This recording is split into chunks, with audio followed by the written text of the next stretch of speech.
एक बार की बात है। घने जंगल के बीच बसे एक छोटे से गांव में लिली नाम की एक युवती रहती थी। वह अपनी दयालुता और छोटे बड़े सभी प्राणियों के प्रति अपने प्रेम के लिए जानी जाती थी।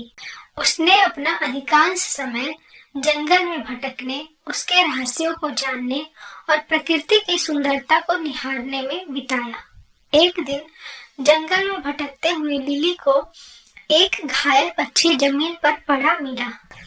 उसने सावधानी से उठाया और वापस अपनी कुटिया में ले गई। उसने चिड़िया के घावों की मरहम पट्टी की और उसकी देखभाल कर उसे फिर से स्वस्थ कर दिया।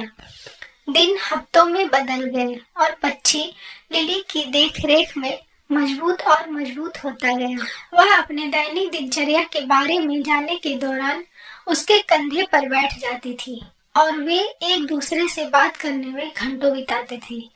एक दिन चिड़िया ने लिली से साफ और स्पष्ट आवाज में बात की।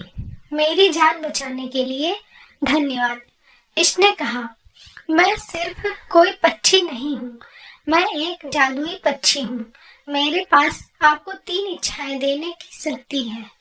उनका बुद्धिमानी से उपयोग करें, क्योंकि एक बार उनका उपयोग किया जाता है तो उन्हें वापस नहीं लाया जा सकता है। लिली चकित और प्रसन्न थी। उसने लंबे समय तक और कठिन सोचा कि उसे क्या चाहिए। अंत में उसने अपनी पहली इच्छा की। मैं अपने गांव के लिए भरपूर फसल की कामना करती हूँ, ताकि कोई भी भूखा न रहे। अगले ही दिन गांव के चारों ओर के खेत भरपूर फसल से लहलहा उठे। लिली की दयालुता के लिए ग्रामीण चकित और आभारी थे। अपनी दूसरी इच्छा के लिए लिली ने सभी प्राणियों की भाषा को समझने की क्षमता की कामना की और ठीक उसी तरह वह पक्षियों की चहचहाट, मधुमक्खियों की भनभनाहट और पत्तों की सरसराहट को समझ सकती थी। जहाँ तो उसकी तीसरी इच्छा का सवाल है, लिली ने बहुत देर तक सोचा कि वह क्या चाहती है।